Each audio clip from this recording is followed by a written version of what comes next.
Hey, who'd you talk to? What's going on? Good evening, and welcome to Legit Paranormal News.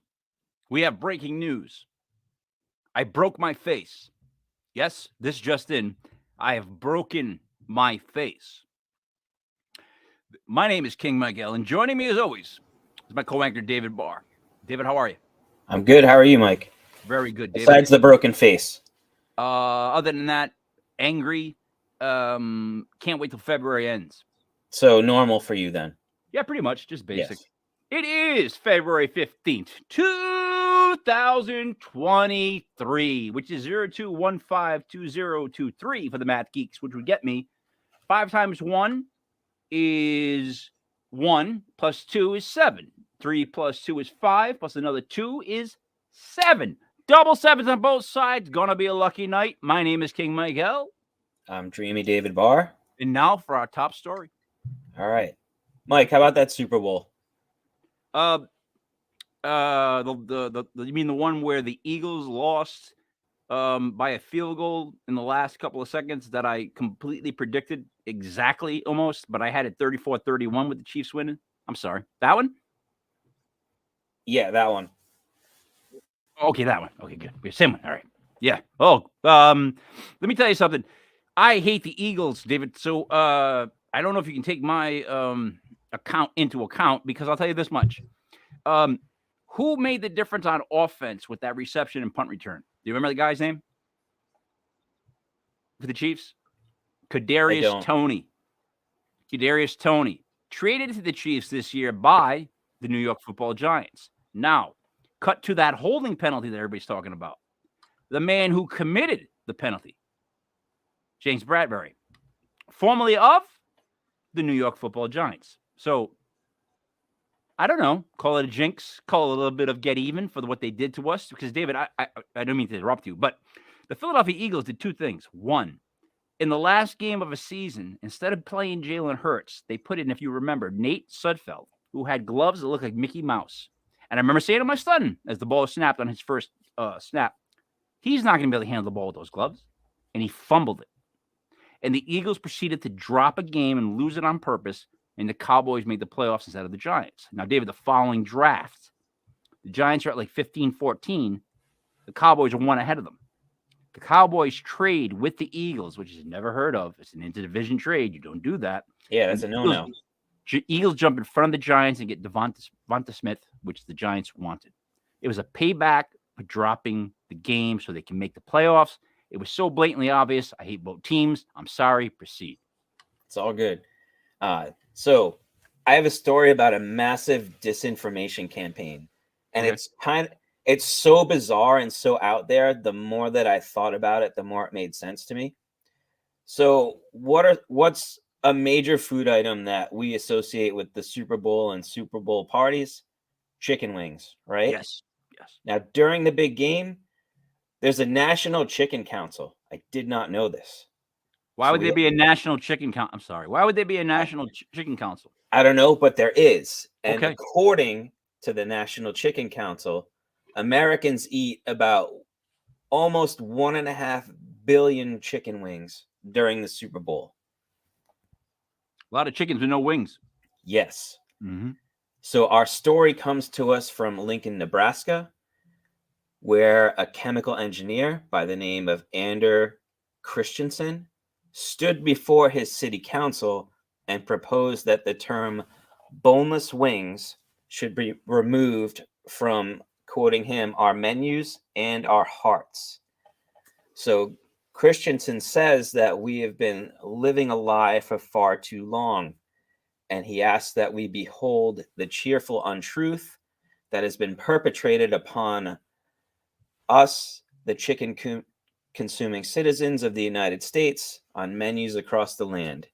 He is arguing that a boneless wing is not a wing at all, right? You'd think that that would be common sense, but there's data from surveys at chicken wing places over the last year.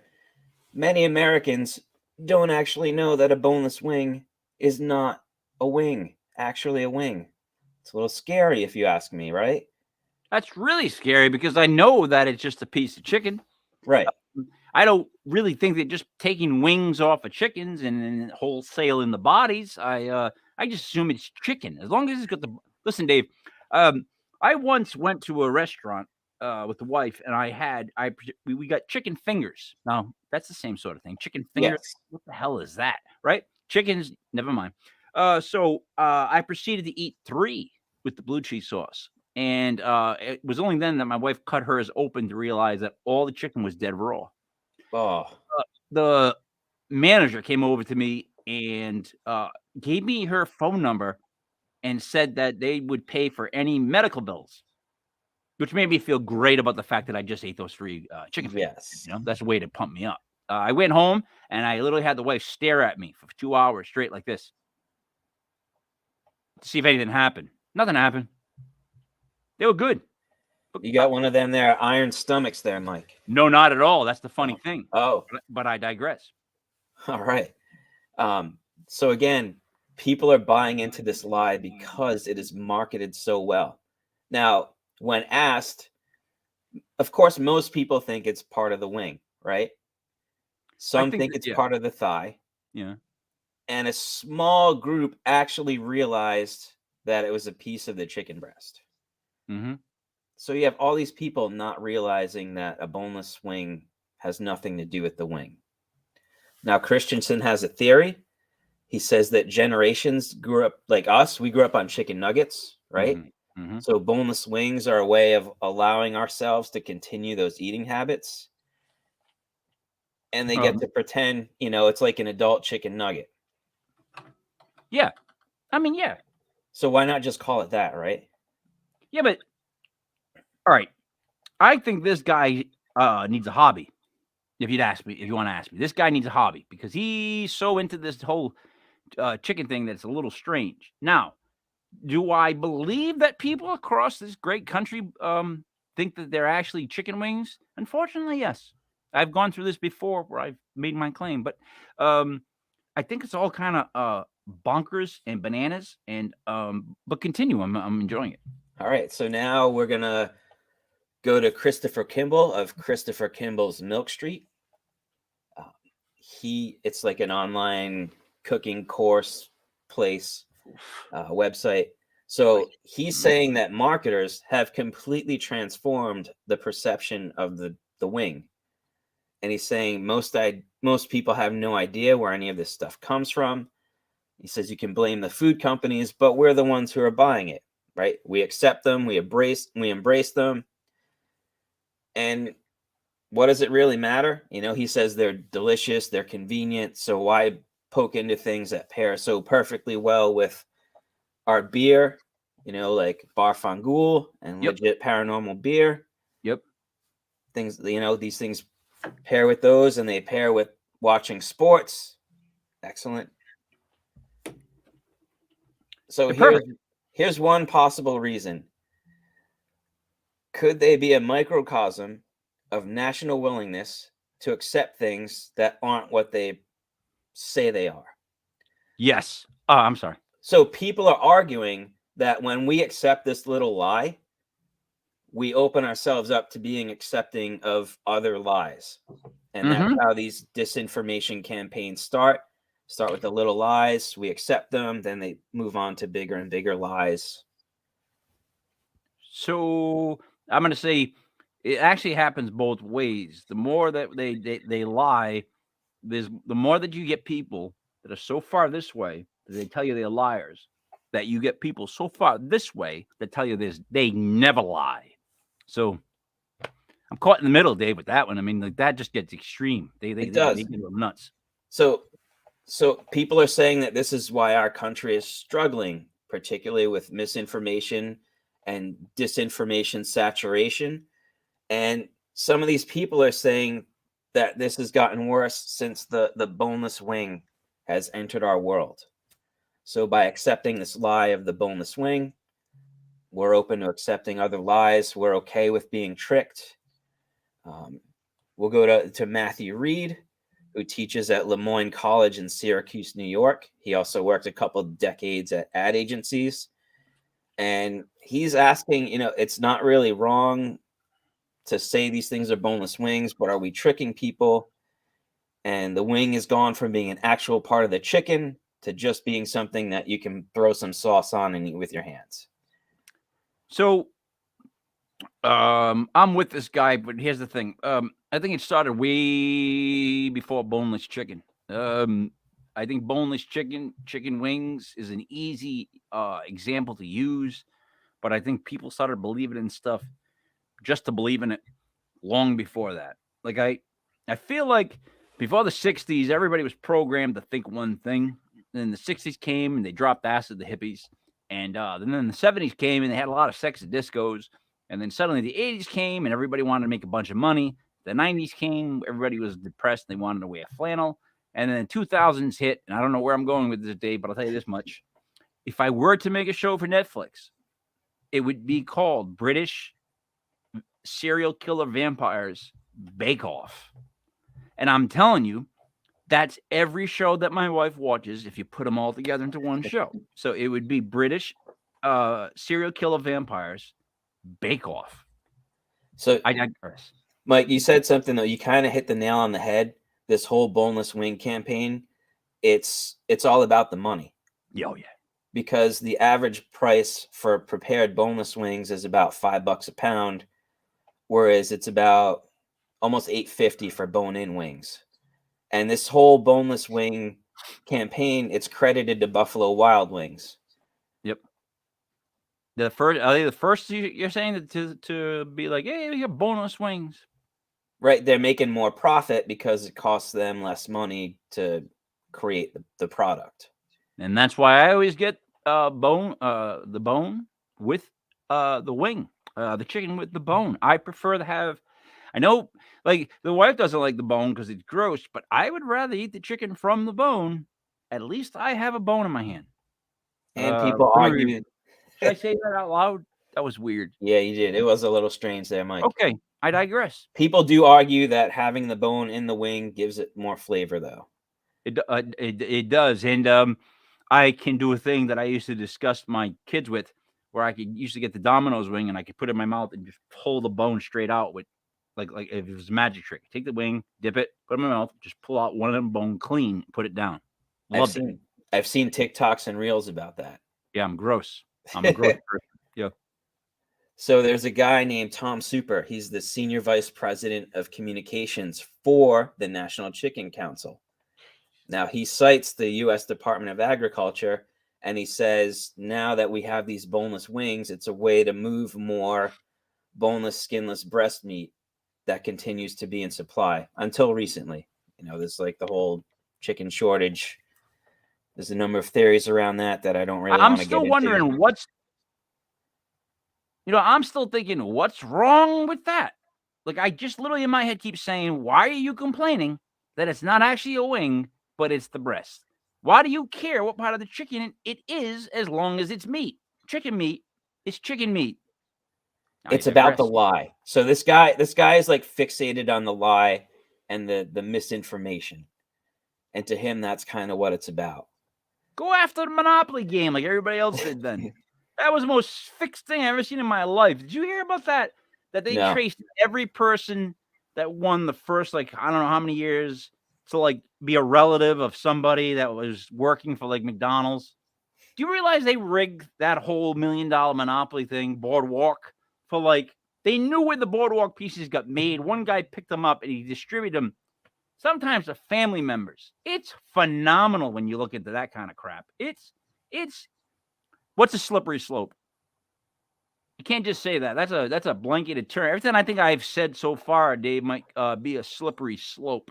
So, Audra, appreciate you watching. Hit the like, subscribe button. But please explain to me what is a slippery slope. Back to you, Dave. All right. And welcome back, Audra. Thanks for checking us out again. Mm-hmm. So now some people are saying, could the very definition of the word wing be changing? Right? You have wing places offering a cauliflower wing. Yeah. As a vegetarian option. Yeah. Right? Yeah. Yep. Yeah. Yeah. Yep. And yes. Some vegan wing recipes even suggest sticking a popsicle stick into the cauliflower to approximate having a chicken bone in your fried piece of cauliflower. I have another place they could stick that popsicle stick, Dave. And secondly, the wife has made a meal lately where it was like cauliflower instead of chicken. Here's the thing. Tasted really good, but maybe 5 minutes later, I was hungry. You know why? Because it was cauliflower and not chicken. Let's see. The chicken, the lies. One small lie about chicken today. Who knows what next? I think that's David's point. That's exactly my point, Audra. How'd you know? How'd she know? How does she know? She's been listening. Okay. I guess she has. Back to you, dude. So now we have Alexandra Plakius, who teaches at Hamilton College in New York. She's also the author of Thinking Through Food, a Philosophical Introduction. And she's arguing that now our idea of what a wing is comes from what we're told we're eating. So again, we're being kind of manipulated and deceived. And it's all these mini deceptions that are normalizing manipulation. So that's according to her. So is a wing now part of a bird? Is it a style of sauce? There's this ambiguity. And she's saying that it opens up room for deception. So not only with wings, but with other things in our lives. And look at these other misconceptions that we, especially when it comes to food. Hold on 1 second, Dave. Which is a fish all right. Hold on a second. Because when you get, what's it called? The cod, not the cod. What's the one fish that you call it and it's just whatever they got? It's when you order fish, there's a certain fish you can order that's like the house fish. It's like whatever they got. I forget what they call it. But these people seem like they need hobbies. Like they just all need hobbies, right? They're just going after this a bit too hard. Like there's so many other things that they could go after if they were really that serious, but they're actually going after chicken wings. Well, here's some other examples though, Mike. You have surimi, which is a fish, but now it becomes crab or lobster meat, and it's the imitation crab that's in the lobster in the California rolls, right? We have baby carrots, which are nothing more than carrots that are peeled and cut up.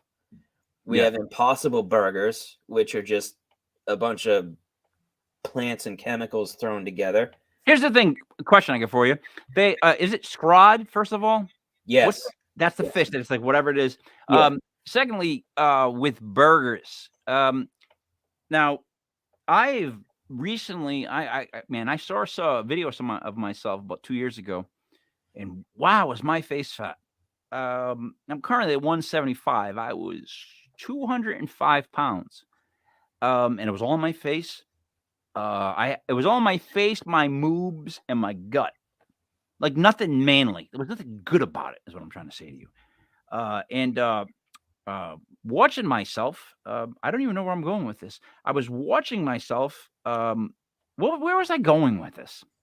What was I even talking about, David? I was talking about the scrod, and then I guess that's talking about burgers. You there it is. Burgers. Now I see burgers on TV, and they're always greasy and oily, and they're throwing like onion rings on them and bacon and like a baby Pulled pig pork. that's squealing still, and they're like, or Arby's will be like, Arby's, we got, and they're almost sexual. It's like, Arby's, we got the meat, and there's all this, and I'm like, I would never eat a sandwich that big. It's too big. It's a big sandwich. It is. I digress. All the portions are getting bigger. It's been a problem for a long time, and they argue that's why we have the obesity epidemic. But And people argue against that. They claim there is no obesity epidemic. They claim that everybody is at the weight that they should be, when that's not physically true. And I'll tell you why. Because when I'm in worse shape, I feel worse. When I'm in better shape, guess what? I feel better. That's just how life is. Plus, the burgers never look the way you get them. Oh, God. Oh, that's the best thing I've heard all night. Don't get me. Don't spin me out of news mode, because I will agree with you 100%. You ever get a Burger King burger? It looks like they took it, put it on the ground, stepped on it twice, and then gave it to you. Honest to God. It's like, why is it squozing? Which is a term that my wife heard one guy use one day. And from then on, I use it all the time. The guy used the term squoze. Oh, God. Dave, I got a couple things really quick. Squoze is a word that I use. Okay. I always say feet, and I'll tell you why. If you have a pair of shoes, right? That's what they call a pair of shoes, right? All right. A pair means how many, Dave? 2. Shoes means how many? Well, more than one. More than one? More than one, yeah. All right. A pair of more than one shoes is at least 2 shoes. Shouldn't it be pair of shoe? I don't know. Think about it. Maybe you should start a campaign around this, Mike. Pair of pant. Think about it. Pair of pants. Why are we pluralizing the second word if there's a pair of them? We should. It should be pair of shoe. Hey, that's a nice pair of shoe. That's a nice pair of earring. Not pair of earrings. And then secondly, Dave, question. When you go outside during the day, I don't know if you do you often see birds in New England, in this area? I see birds all the time, big flocks. But have you ever seen big flocks of birds? Yeah. Okay. And during the summertime, how often? It's often to see flocks of birds around here, correct? Correct. Okay. How many dead birds do you see a year? Maybe a handful. I would say 0, but if I've seen one, that's fantastic. My question has always been, where do dead birds go? Because I see hundreds of birds a day. Hundreds. I see, like you just said, handful a year. It's not even one a month. So the numbers don't quite add up. I'm sorry. I digress. That's another one of my weird theories, but you started it. Well, speaking of weird, Chilean sea bass. Have you ever had that at a restaurant, Mike? No. Have you seen it on a menu? No. All right.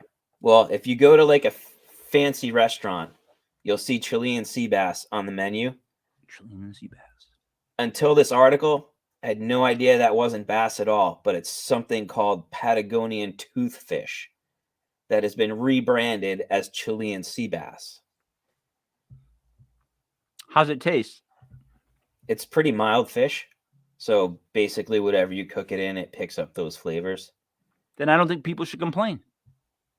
But these people are arguing that we buy into these little lies, and they open us up to other lies psychologically and prep us for misinformation and disinformation campaigns. Do these people also believe that water is wet? I don't know. I would like to talk to some of these people. I think it would be interesting. I would like to take them to a red light, and when it turned green, I would ask them what they do. And then when it turned red, I would ask them what they do then. Because I would like to hear their answers, because they were pretty good at stating the obvious so far. Well, Natalie Visconti of Bridgewater, New Jersey, and a sophomore at Penn State University. She's a self-described traditional wing aficionado. I think she has a good point. She said, personally, I do think it matters. I want to know exactly what it is that I'm ordering and consuming and what's in my food. I would say, no, you don't. I would say, no, I've worked in restaurants. I think you're right on that one, Mike. Oh, I got bad stories of when I worked at restaurants. You did not want me to be your busboy. No. And give me a hard time. Oh, yeah. Oh, I don't want to even go there, but it got gross. GROSS, Dave. Double S. All right, so we'll wrap this up with Ander Christensen again. He is vowing to carry on and that he's going to become the world's first chicken wing lobbyist. And he says that it's a hill that he's willing to die on. You know what? I would give him a backhand, I think. Yeah. I'd slap, and he would say, "What was that for?" And I would tell him my hand was full of sense.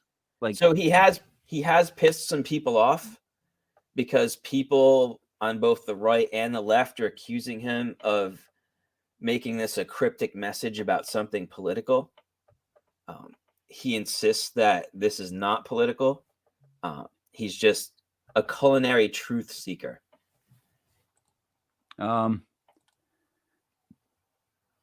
Hey, sir. I think he's a moron. I think he's a nitwit. Those are my personal opinions. They do not reflect the show, but I personally think he's a nitwit, moron, waste of time. It's kind of like me. I fly the most kites in a year, and I get a trophy for it. Who cares? I'm not going to be on my deathbed thinking about, thank God I flew all those kites. Thank God my life stood for chicken wings. Not at all. Either. But I do think there is something to the article that when we do accept these little lies, how far are we, or how much are we willing to accept? Yeah. Well, you know what? I guess what I wanted to say about that was they've been lying to us the whole time. So the con trick has been on the whole time. If you are just coming around to it now because of chicken wings, then my friend, you are behind the 8 ball, because everything has been manipulated. If you don't go into something thinking it's manipulated nowadays, there's something wrong with you. I'm sorry, David. I've lost I don't disagree. That feeling. I don't disagree with you, Mike, and I do think that there has been a lot of manipulation going on for years and years. I just think it's scary that there are people in this country who don't realize that boneless chicken wings have nothing to do with the chicken wing. Yeah. That level of, I'm just going to say it, stupidity worries me. Yeah. Yeah. Well, I mean, yeah, of course it worries you, because they vote and they build roads and they do stuff. And, you realize these people are doing things. It could be doctors for all we know. That dumb level, it transcends intelligence. It has nothing to do with intelligence. Some people can be really intelligent, but stupid as a rock. That's my thought. And that's my story. Great story, David. All right. I am getting word from our producer. We have Jet Fuel Gene Broida with us. Gene, how are you tonight? Hey, everybody. I'm doing fine as frog's hair split 4 ways. I didn't know what that meant, but Gene, there's been so much going on with UFOs, balloons, things that had things hanging from them. All this stuff. You must be like Miss Pac-Man.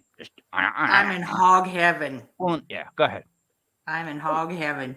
Please let us know what you've learned. While it's so tempting to continue the 2-week running narrative on Chinese spy balloons, not a spy balloon, I have another topic tonight, which has also resurfaced in the news in February 2023. I covered this story in February of 2020, interestingly enough, so 3 years ago.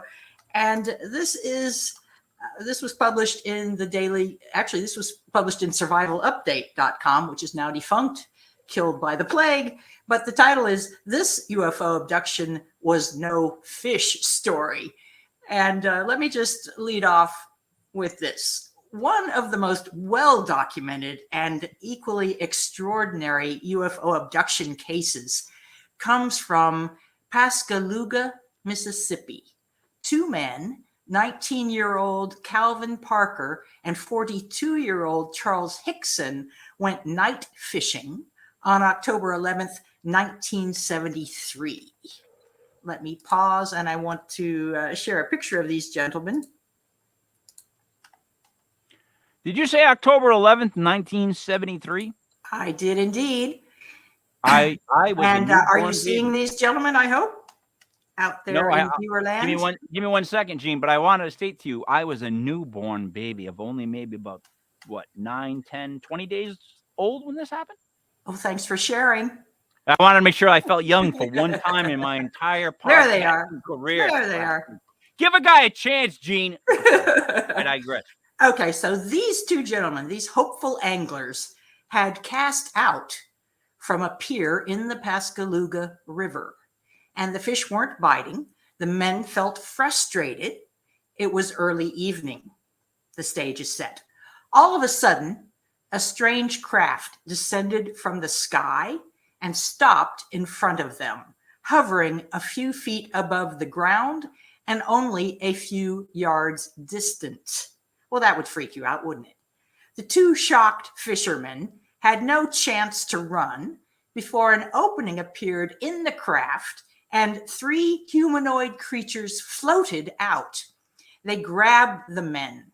Once inside their craft, the men were given medical exams. And at one point, both were so terrified, they were sure they were about to die. Again, I'm going to pause and I'm going to show you a sketch made by one of these men. If I can manage. And I think I can.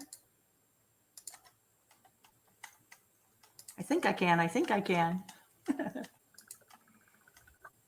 Oh, a window. Let's see if it will let me. No, it won't let me do it.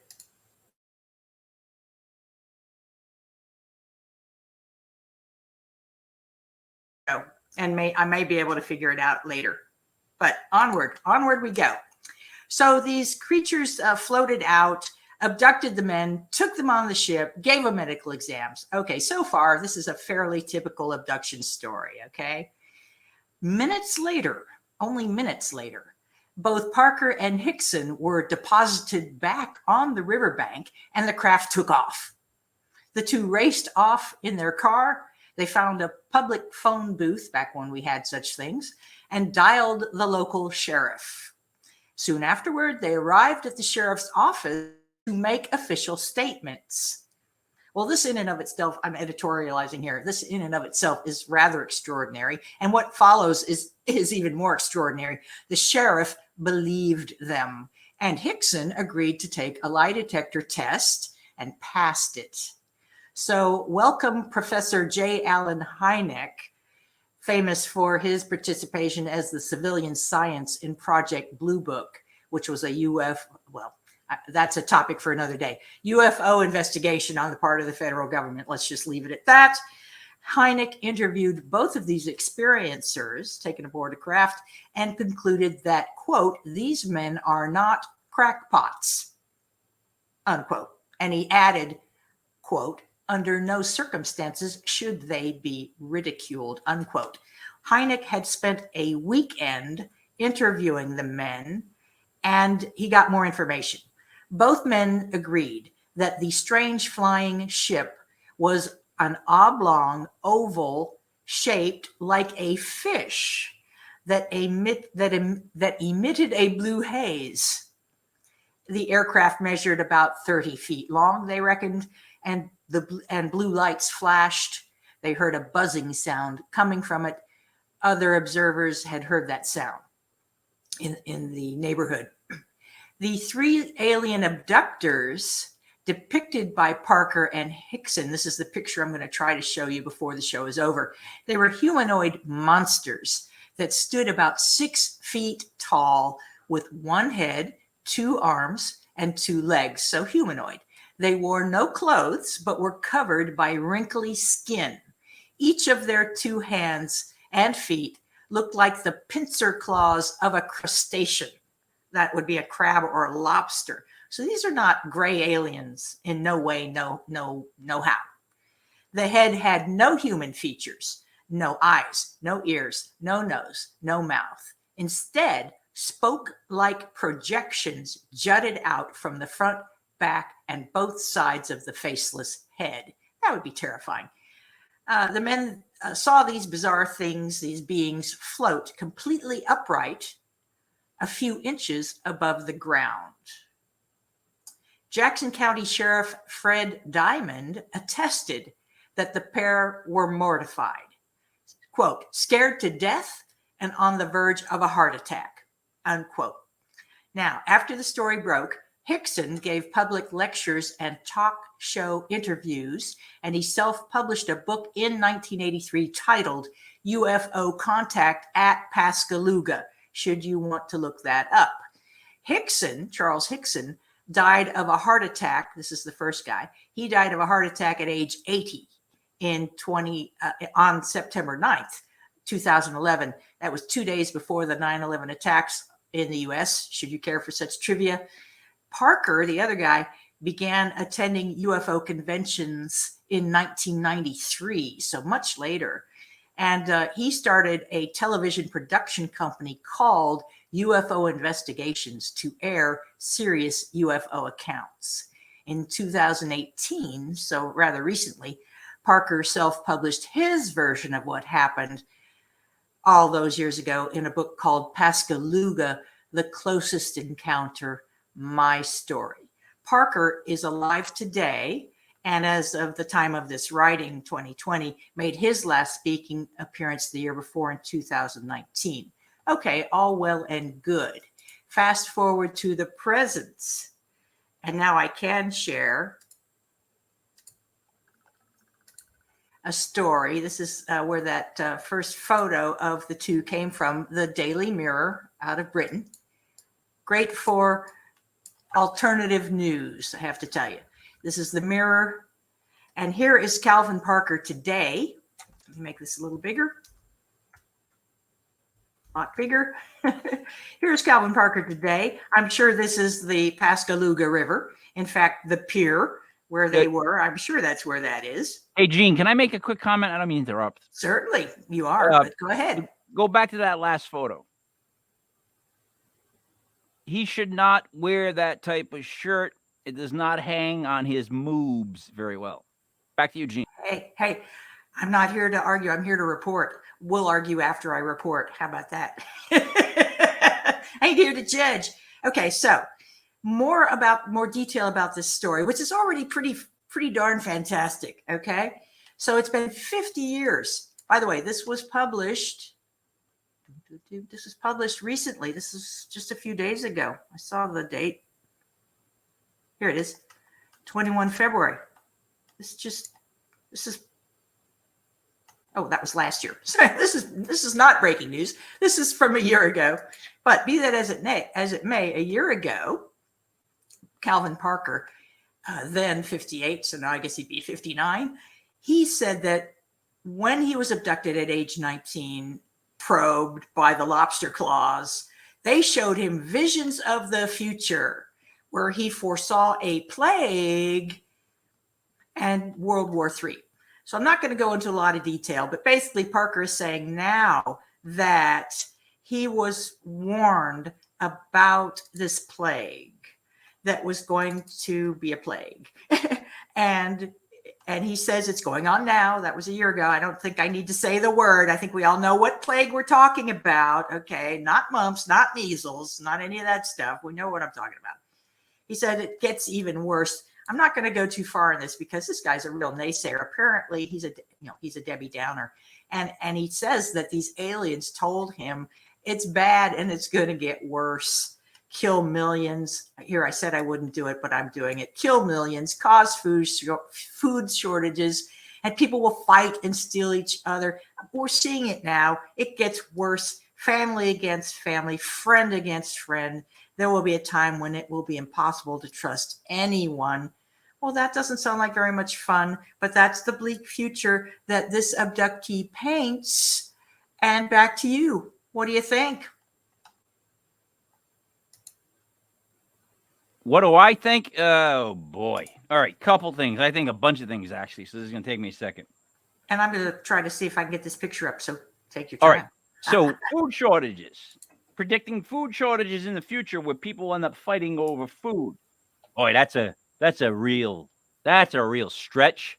I don't know how he came up with that one. Boy, maybe he watched the movie. Then I realized what bothered me really quick, and that was, David, do you ever call the doctor's office and it says if you're having a true emergency, please call 911, and then it tells you everything else? Yes. Why?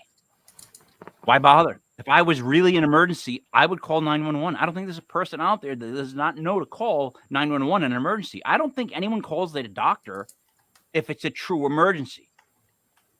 So I think they're speaking to the same people that eat the nuggets.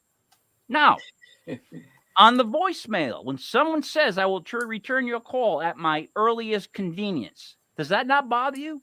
It bothers me because what they're saying to me is when it's convenient, they'll call me. You got to call me when you can, not when it's convenient. All right, last.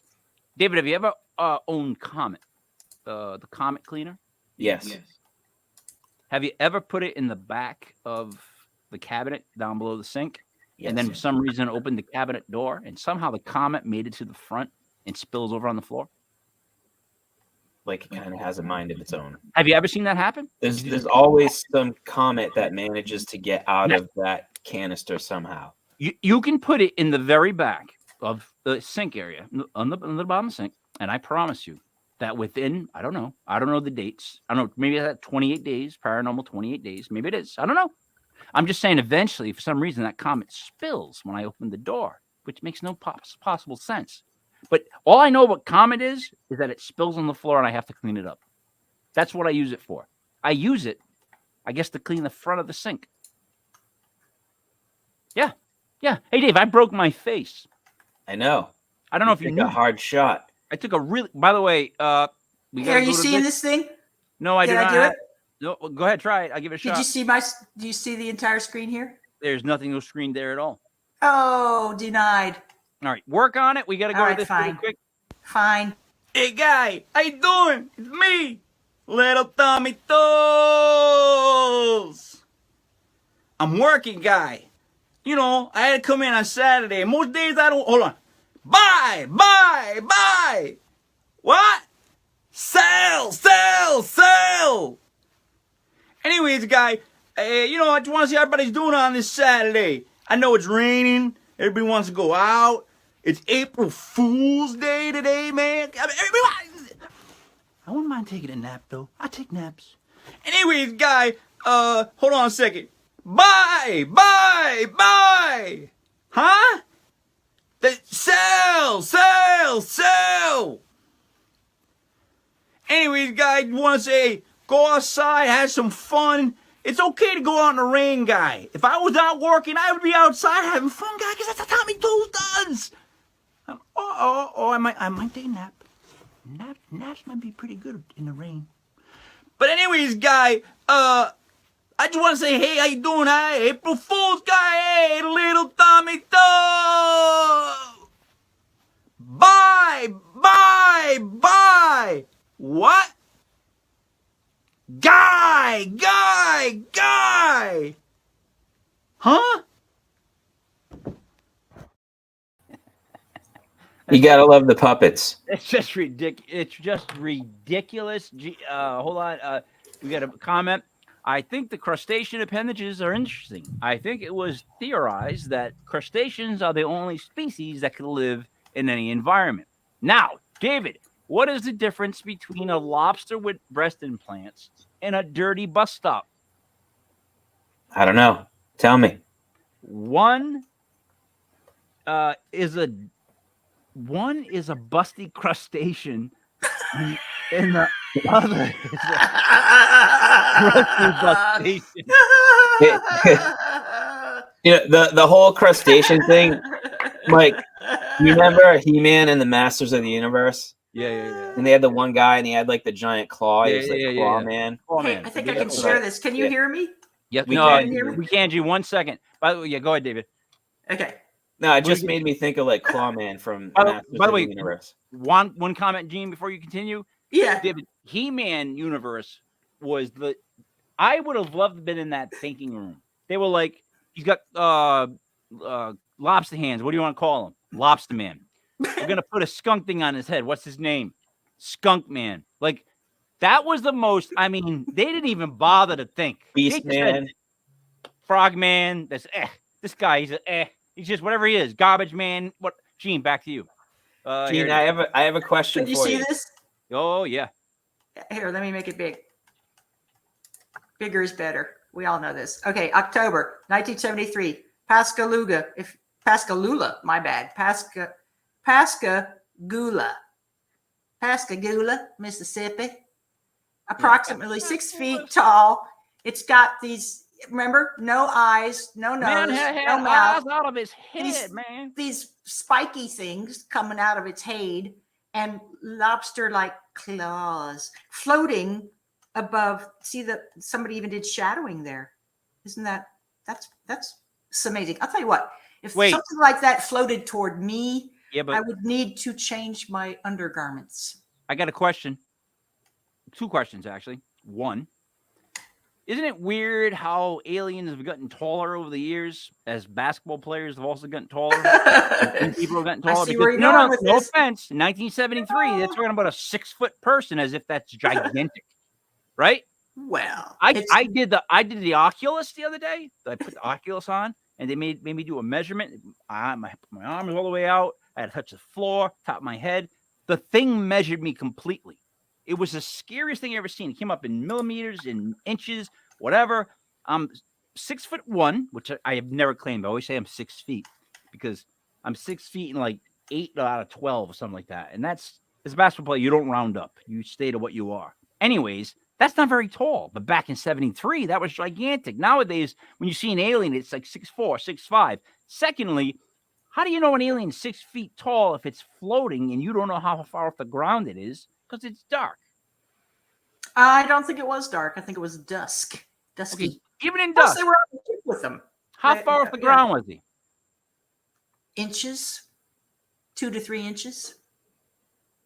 Dave, you see where I'm going with this? These guys were probably 6 feet tall, or they're comparing the height of these creatures to themselves, and the real comparison is not even to a human, but to other kinds of aliens alleged to be abducting people at that time, especially, and those were gray aliens which are short, described unilaterally as short, even though they vary in height amongst themselves. They're not 6 feet tall. I've never heard of a gray alien being 6 feet tall, although somebody probably has somewhere, and somebody will dispute that. But they're noted to be short. They have the elongated heads. They have the gray pallor. They have the buggy almond eyes. They have a slit for a mouth and maybe little holes, but no ears protruding out. So it's the cover of Communion by Whitley Strieber.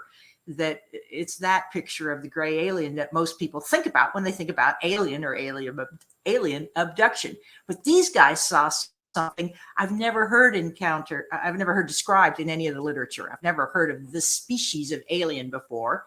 That's curious. I'm not to say it has never been mentioned and that my research has been exhaustive, because neither is true. But these are not your run-of-the-mill ETs.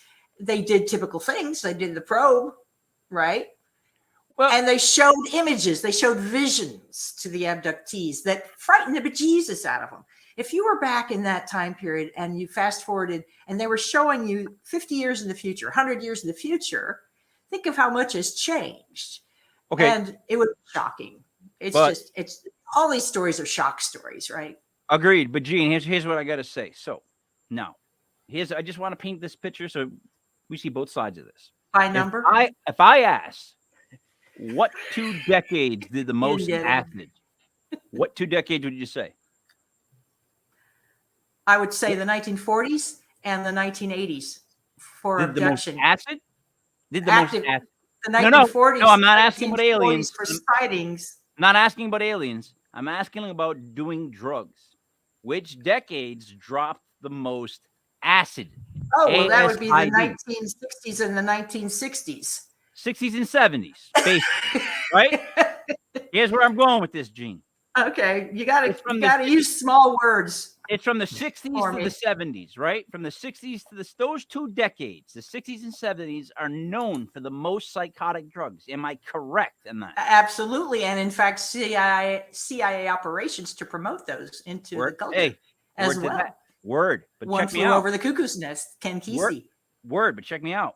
Yeah. That's why during that time, we got like the Universal Monsters versions of different types of aliens. Like in the 60s and 70s, if you go back and look, we got like all types of aliens. It was like a walking into a Star Wars bar. Right. All different types. That's at least what they said. And then since then, it's been more the gray alien. At least that's what I've seen or heard from people, right? Almost to the point where I think the gray alien, when we finally get to talk to him on like a talk show, is going to be offended that we used him as an alien. Like, why my head? There's so many other different types of aliens. Why our heads?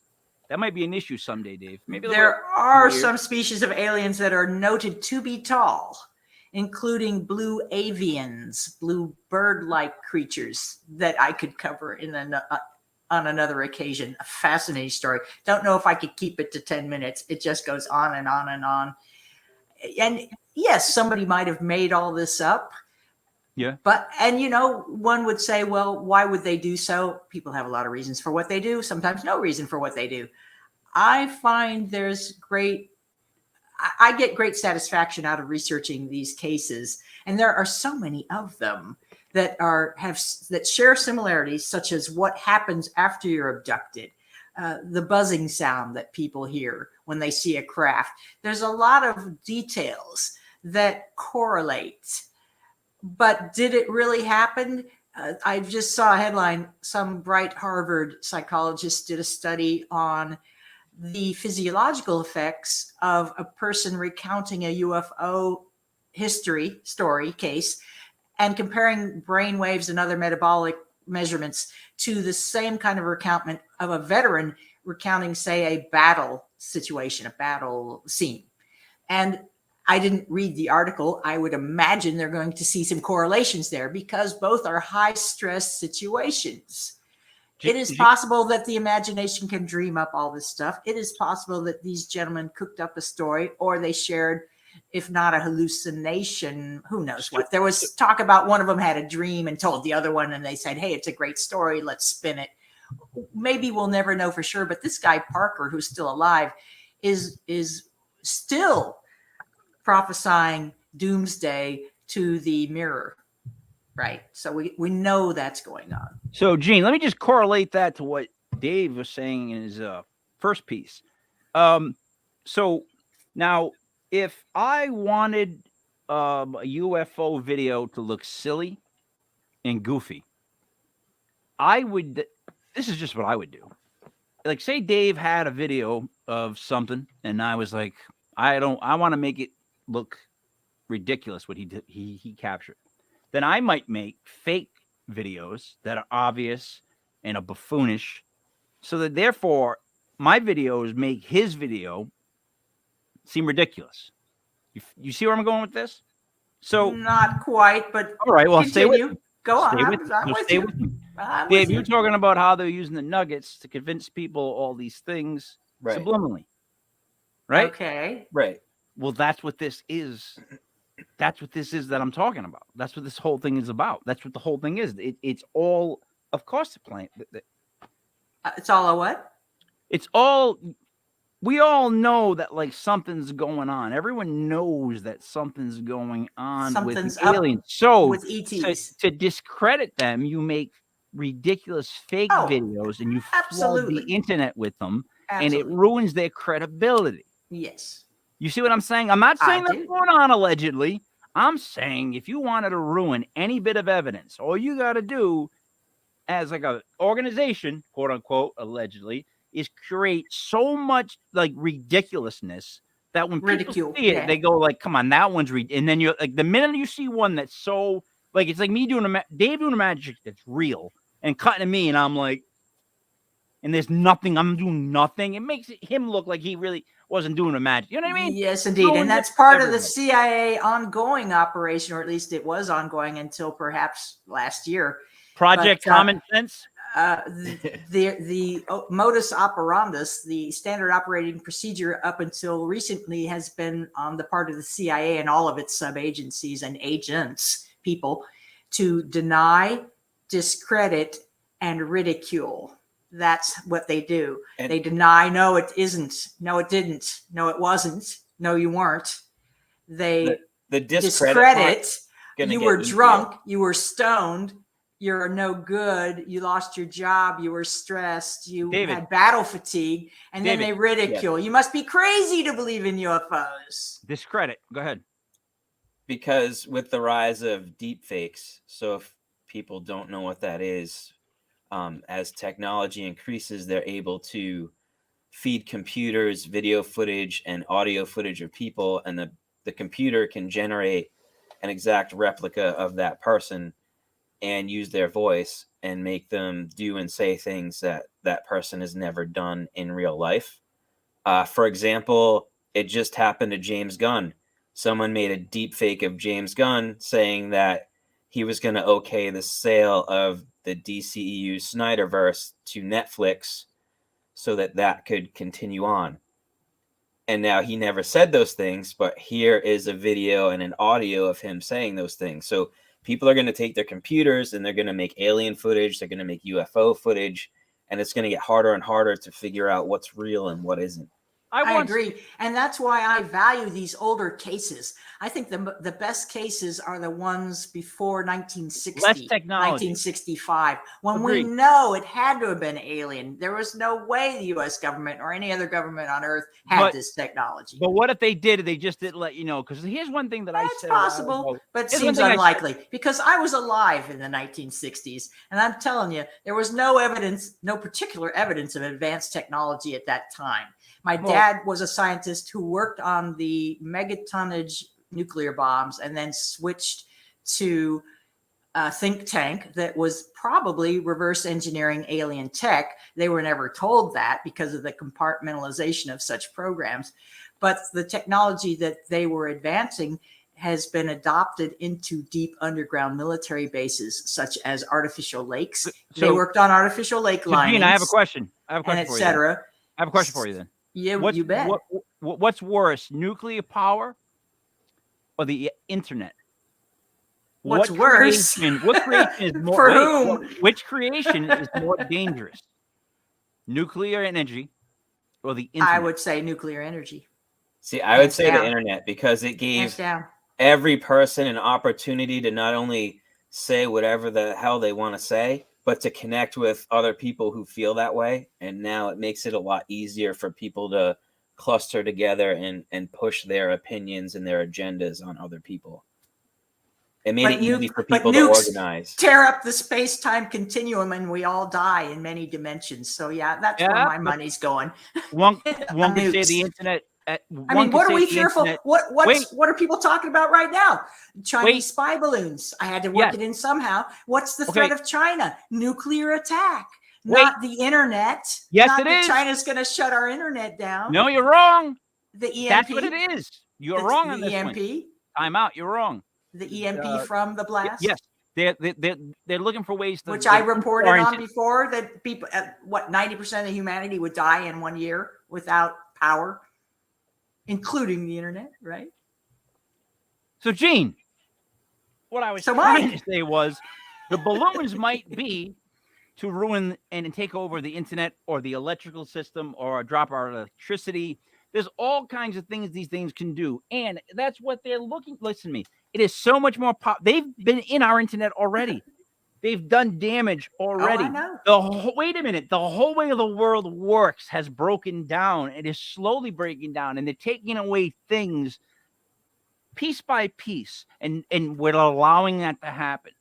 Somewhere along the line, for some reason, the dad, right? The dad has become like the worst person in the world. Like the dads have gotten such a shit end of the stick, especially. I'm Italian. I am from grandparents on both sides that were from Italy. So I've always said I was Italian. Of course I'm an American, but I'm literally of Italian blood. But I am a white person. That's what they called me. They didn't call Italians white people in the 60s. Another story, another time. Doesn't matter. My point is that's the most hated person in the world right now. And masculinity as a whole is seen as a bad thing. You say the word and it's a negative term. So they've already started to destroy fabrics that at least have structure. I'm not saying they're perfect, but there's always been a structure that has made man and woman live forever. And it doesn't, I'm not saying anything. I'm saying you can fix things. I'm just saying you don't break it all down like it's been broken down. I think it's been broken down from within. And that's because of the internet. I think the whole thing has kind of been a crumbling system because of the internet. Respectfully, I have to disagree, because for all of what you say that is true, I could counter equally with all the great things that have been born of the internet. And Audra, hi Audra, has observed in chat that we're reaching our audience over the internet right now. The issue is not the internet. The issue is the intent behind people using the internet. I don't mind if people cluster and gather, unless they're planning to topple my government or come to my house and so then what's wrong with a nuclear bomb? Violate my rights. Wait, time out. So then what's wrong? Wait. So what's wrong with a nuclear bomb? It's just a nuclear bomb. Well, it didn't bombs explode. in and of themselves, in and of themselves don't have much use other than to destroy, unlike a nuclear power plant, which does at least power homes. Dave, you see my point here? Dave, do you see my point? Because the internet is driving a wedge between people. It's being used maliciously. Slowly. Yep. Right? Yep. And I don't believe the internet is driving wedges. We're becoming the I think we're being told. I think we're being told that the internet is. I think that the people who are manipulating the media are telling us these things, but it isn't actually really that true. Nuclear power. Yeah, some people are divisive, but those people are always divisive. I think the internet has actually brought people together, and I will maintain that until the day I die. Has nuclear power helped us? Nuclear power has helped us. But nuclear bombs, maybe not so much, except as a military deterrent. Gene, you asked me a question, I'm answering. All right, but if you're listening to what you're saying that nuclear energy as a whole is fine. It's the intent. I didn't say it's fine. I didn't say it's fine. You're putting words in my mouth. I don't think it's that fine. You agreed that it helped us. You agreed that it was good. It has been helpful for us. That doesn't mean it's good for us or the planet in the long run. Look at 3 Mile Island. Look at Chernobyl. Oh, I agree. Look at Fukushima. Okay, that's what I'm talking about. When you have huge power, whether it is the power of communication or the power of actual physical energy, physics we're talking. Both the same. You have great potential for greatness or harm. And it's like a shovel. A shovel is great if you're digging a hole in the yard. A shovel can be used to hit somebody upside the head and kill them as well. It's a tool. The shovel in and of itself is a tool. It's how the tool is applied and used and the intent behind it. You could swing a shovel and somebody might be standing there and you knock them out accidentally. You still did damage with the shovel. That's why we have all these volumes of law, and there's lawsuits about intent. It's all about what was your intent. The severity of the crime has in part to do with your intent. So we have no substitute on Earth right now that I know of for nuclear power. There are rumors occasionally of fusion, rather than fission is what I mean. Nuclear fusion is supposed to be the savior of us for energy. I'll believe it when I see it.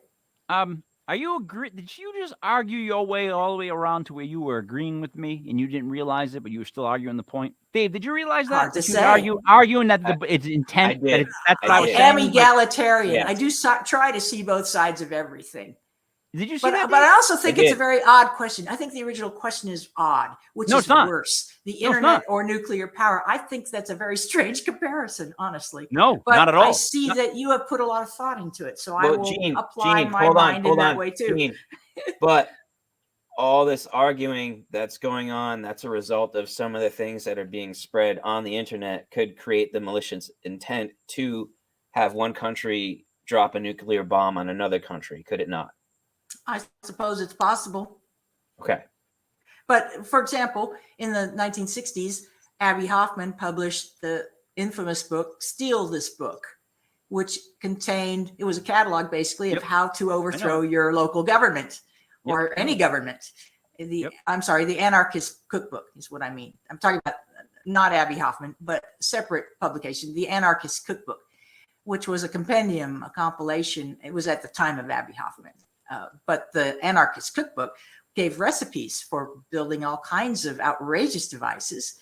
And at the time, hippies were reading it and anarchists were reading it. I'm sure the government was horrified. Who's to say how many people followed directions in there? But at the time, with Richard Nixon in charge as president, a lot of people were really fed up with his treatment of average people who were just trying to express themselves and be groovy, baby. So, but Gene. But we believe in free speech. So should we ban the Anarchist Cookbook? We believe in free speech. Should we ban the internet? So I don't know.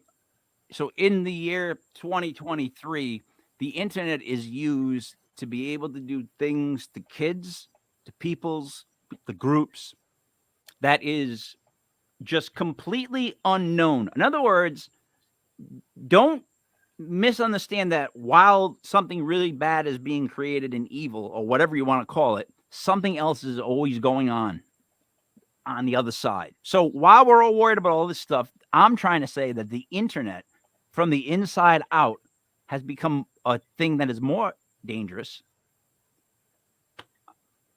That's a weird thing to say, but I stand by it. Dave, do you understand what I'm saying, at least? I do. I see that point. I agree with you.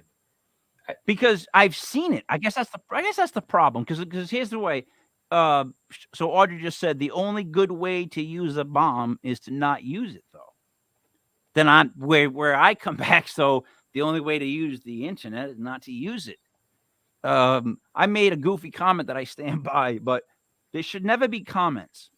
Like, I always thought that people should not be allowed to make a comment on what someone else says.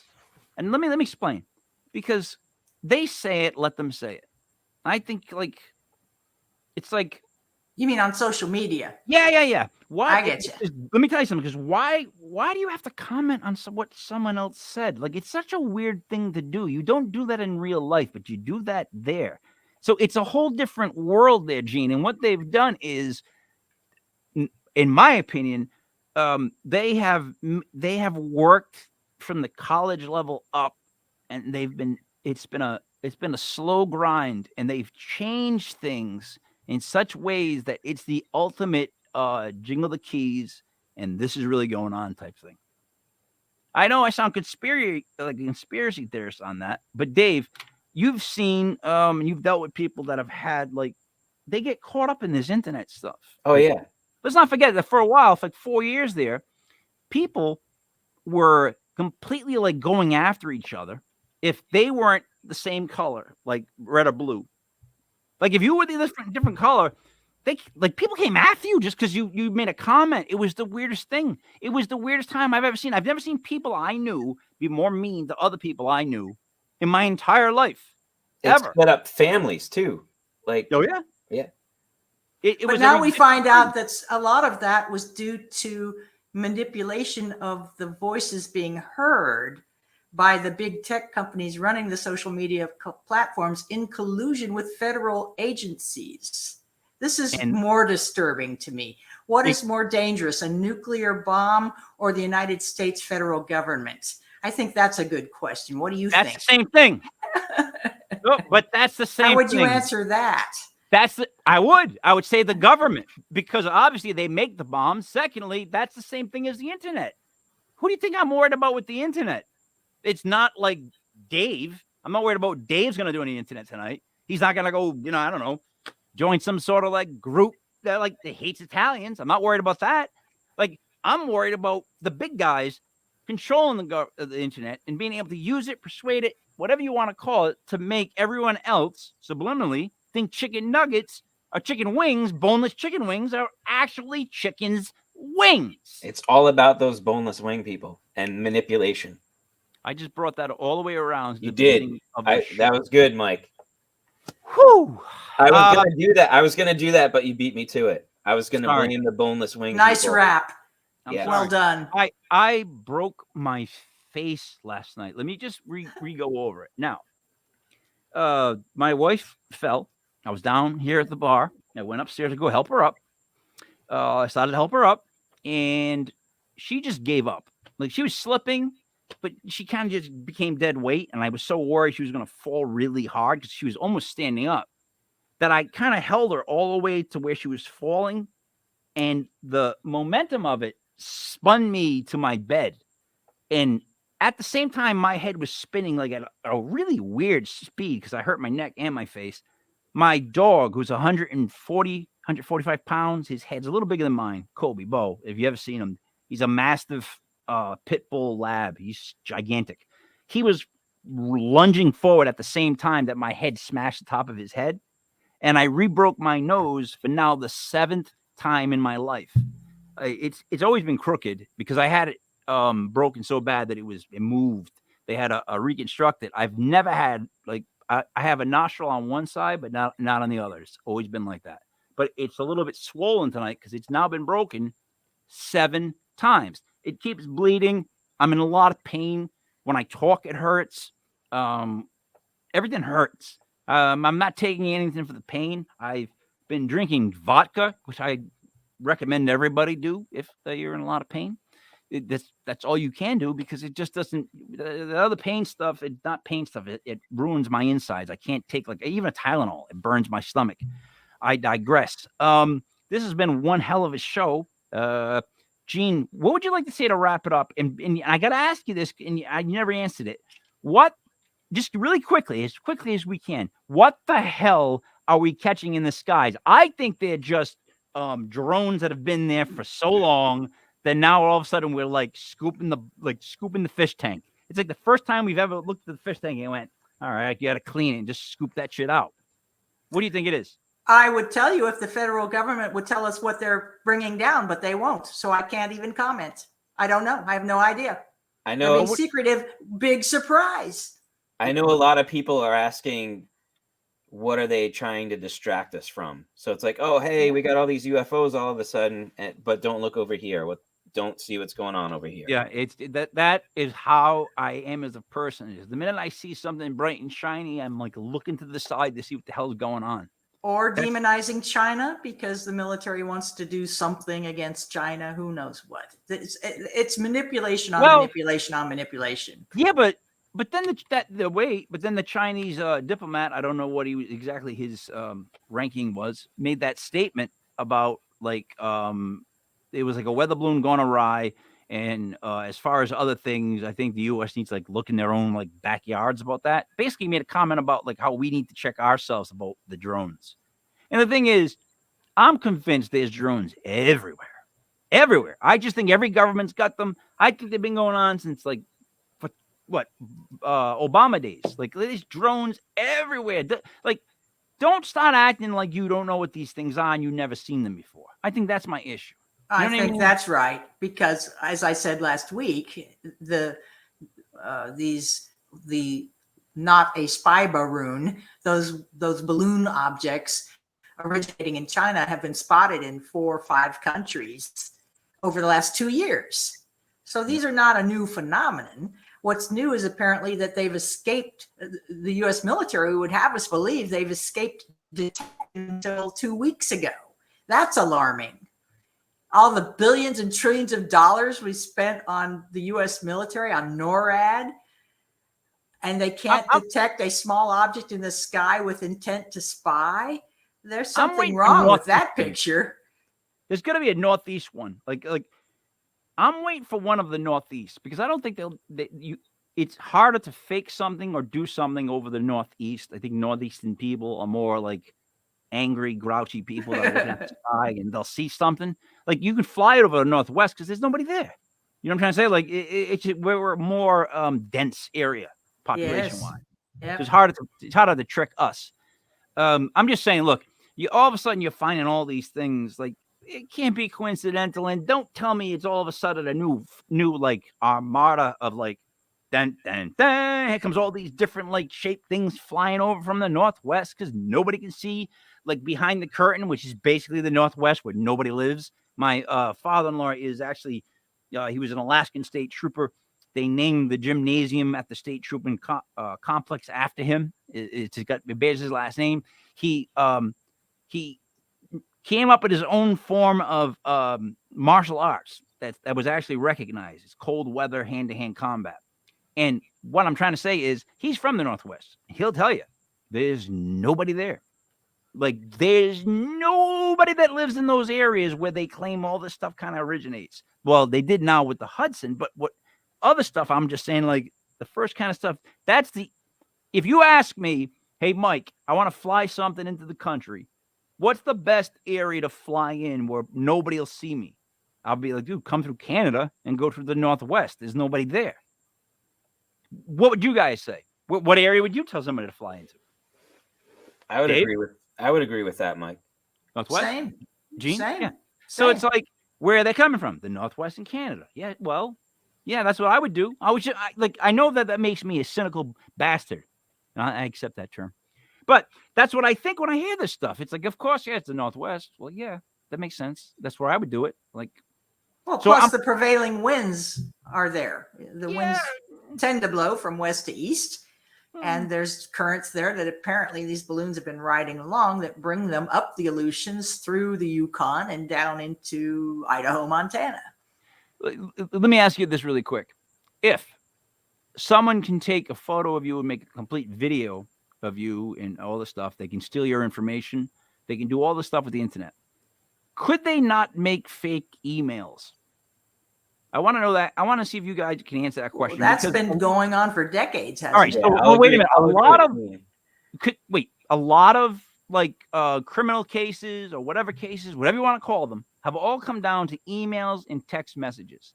And I guess I weird my wife out when I say this. I don't think you can trust those. Like, of course they could fit. I mean, almost anything can be faked. The email can be faked, but the technical information embedded in the email is harder to fake. Talking about the path of the message through routers and nodes and hubs and switches and whatnot.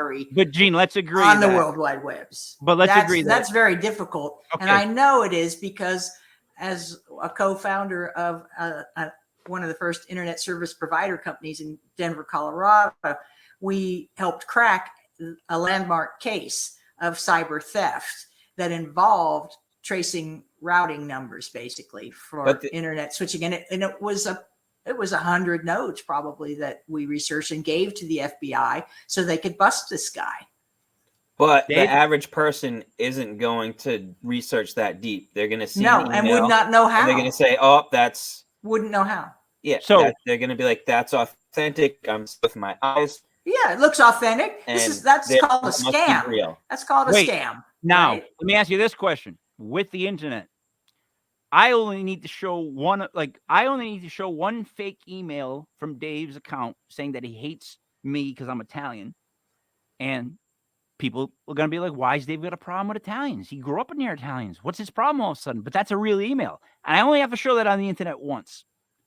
Dave could get it fixed, claim that it was a fake email, all this stuff, but I already showed it on the internet. It's already made the rounds. Dave's all done with Italians. They don't want to go list with Dave. Dave comes by, Italians like, get out of here. That's where Dave's at. Because of that one email that was shown that was from Dave's account, which I agree with you, would be very difficult to fake. The key thing there was very difficult, not impossible. You know what I'm trying to say? That's why I'm always saying, yeah. I don't know how really credible all that stuff is. Maybe I'm crazy, but I don't know. Dave? No, what do you think? Like you said, and there are cases where even someone who's been accused of something, where some kind of crime, even though they've been proven innocent, just the fact that they were accused always leaves that in the back of people's minds. That person's life is never the same just from that accusation. Yep. That's what I'm saying. That's why it's so bad, Gene. I'm just saying, like, we're agreeing with each other. You're just not seeing you're not seeing that we're agreeing. They both are intent.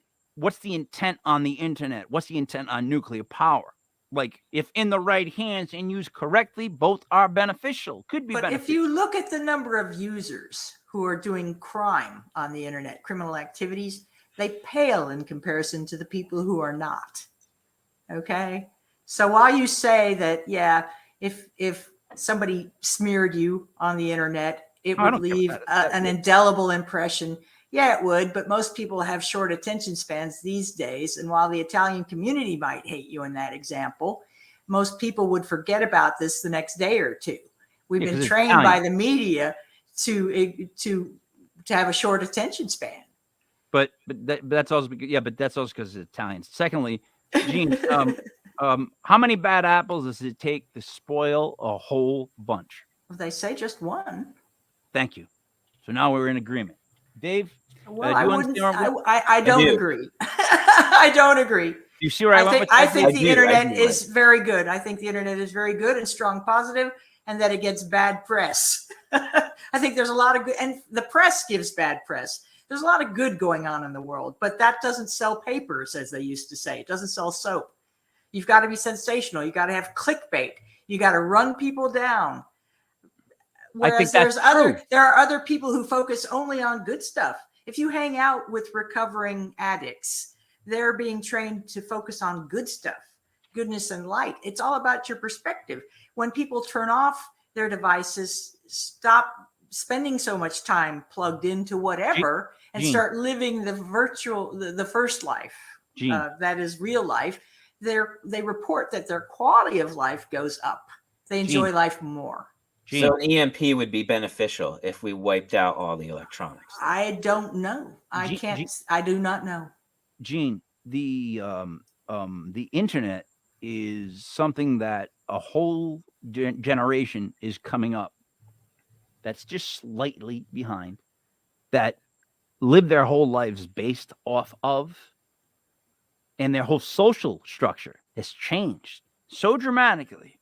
Everything is completely different on the social college single scene than 30 years ago. Completely different. The kids they don't even know how to talk to each other. I don't know if you've ever had a 19-year-old pick up a phone, but they don't even know how to talk on the phone. God's honest truth. You can't get a 19-year-old to talk right on the phone. My son will call me. I'll pick up the phone and he goes, "Dad." And I get angry every time. It's like, oh, yeah, of course it's me. Who else is picking up my phone? Just go on with what you got to say, Dave. Here's a funny story to follow up on that. Someone I work with recently took away her son's phone. So the son has a girlfriend, and they had to figure out how to use a landline. And then when the girlfriend called the house and my friend answered, the girlfriend did not know what to do, because it's like, oh, wait, you're not my boyfriend. What am I supposed to do here? What do I say? She was like, oh, you want to talk to my son? Oh, yeah. Like, she said it was the most awkward thing in the world, because this generation, it's cell phone to cell phone, and you don't expect someone else to pick up the phone. You don't know how to talk to that other person when they do pick up the phone. Like you said, the social structure is completely different. There's evidence that Facebook and Instagram is causing all kinds of anxiety and disorders in younger people, because it's all about the likes and the popularity. And then you've got the cyberbullying component of all that stuff. So, I mean, we could probably do a whole nother episode just on this. I covered a psychology experiment performed by a professor of psychology on her freshman students. At the beginning of the class, she said, I would like you all to voluntarily surrender your cell phones for 2 weeks and keep a journal of the experience. And so they did. Most of the students did. And they had trauma. They started with trauma. They didn't know what to do without their phones. They thought their worlds would end. But what they found in very short order was they went out and they bought two things. They bought alarm clocks, and they bought pads and pencils or pens. And they reverted to the technology of my youth, basically. And they adapted very quickly, because humans are nothing if not adaptive. Adapt or die. And at the end of 2 weeks, all of these students reported more peace of mind, more time to do things, and they actually had more strong bonds with their friends and family, because they had to go see them in person and have FaceTime. And I thought this was all very, very interesting, and ties into what you're saying about the apparent desocialization of youth. On the other hand, if you go over to YouTube, there's plenty of videos by 19-year-olds that are entirely articulate. I have no doubt at all these people could go out and talk intelligently to others. I think it's really, again, a matter of how you live your life. And if you are indrawn anyway, if you're an introvert anyway, then I think you're more susceptible to perhaps internet addiction, we might even call it. Whereas other people use the internet as a tool and then they walk away from it. They don't spend all day, all night, Marianne, doing this. And Gene, not every 19-year-old is doing this either. There's plenty of them out doing 4-H, doing agriculture, right? Gene, I'm gonna disagree, politely disagree with you on that, and I'm gonna say that the percentage of, I'll say 20 to like, let's just say actually 14 to like 35, the amount that they use the internet for, and their reaction to losing their phone for a week would not match the numbers of whatever that was done and when it was done. I'm saying in this time, right this second, if you try to do that to even 10 moms, take away their phones, they would lose their shiznizzle. They would go nuts. Like, I'm the only person I know that doesn't look at my phone in the morning. Everyone always tells me the thought first thing they'd they do go is check their nuts. phone. For I 3 can't days, check they my were in phone a in the morning. panic. But I'm going to just recovered. keep doing this. I'm going to say this. Dave, do you look at your phone in the morning? I do. First thing? I do. Gene, first thing in the morning, do you look at your phone? Honestly. I do not. Now, see, I can't because I just can't see. But the I light don't of it. live around my phone. I'm a person who decided intellectually and forcibly not to be. I don't even use my phone for much other than a phone. I don't run apps on it if I can help it, and I don't use it for internet access. But what I'm saying unusual. is, I'm not the typical user of a phone. agree with you. That's what I'm saying to you. What I'm saying to you is that your version and vision of this is a very happy place. Yes, I'm a very happy person. Agreed. But Gene, because I don't live in that dark place. There you go. That you like to live in. No. Go ahead and live there. What I'm saying is, I'm telling you, not everybody lives there. So your pool of niceness, right, is surrounded by a sea of this stuff we're talking about that goes on the whole time. You get that, right? I'm good you get with that, though, right? Like I agree. I have to accept it. I wish it's kids not that would I'm do good that. with it. I wish kids would do that. It is what it is. But I wish college kids would do that and go through the whole experiment and see how life was. And you know what? Get to be lonely for a second. Have 1 minute of loneliness. Or bored. Or boredom. They can't be bored. Boredom where you think. You actually become creative. They don't even go there. And they're going generations, Gene, 10 years, decades. I where they don't like even these do sweeping that. generalizations. You shut that off for 10 years. What do you get? What do you get after 10 years? To have these gross sweeping generalizations about all 19-year-olds. If they took away something from you from 10 years, would you be able to do it in 10 years? No, it becomes something you would never do. Am I right? Right. Because your brain's going to rewire and you're going to find other things to do.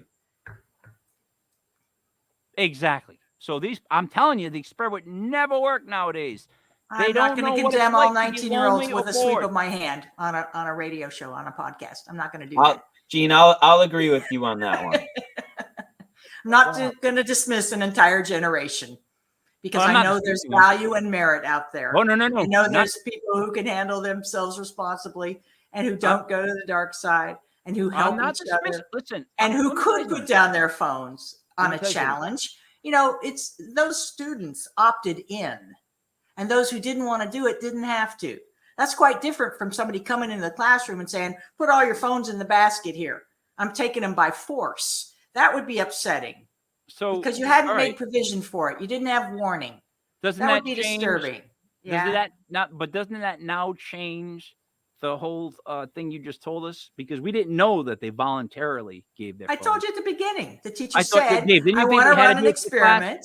And if you want to do it, you can, but you don't have to. And almost all of them did it. That was what was interesting. All right. I thought they all did it, Dave, for the class. Did you not come away thinking that?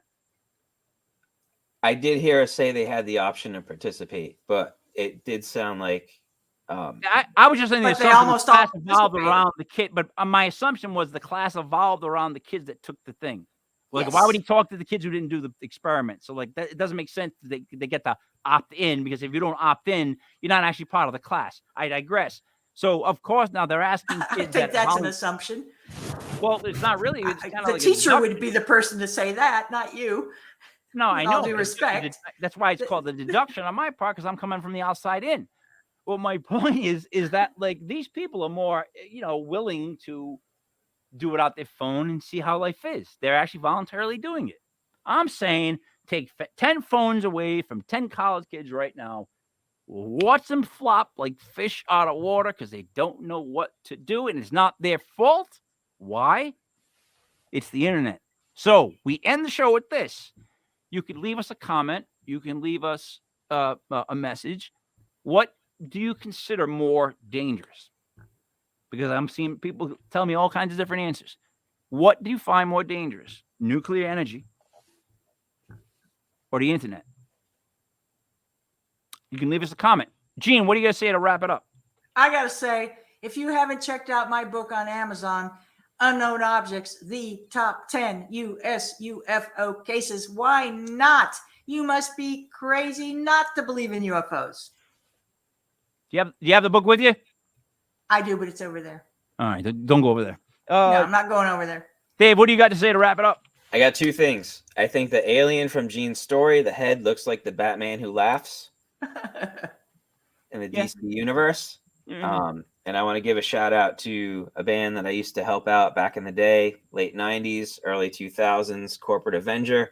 And I'll leave you with a quote from one of their songs. A lie can never become the truth. Only the truth can be the truth. No matter how many times it is told, a lie can never become the truth. Only the truth can be the truth. Yeah.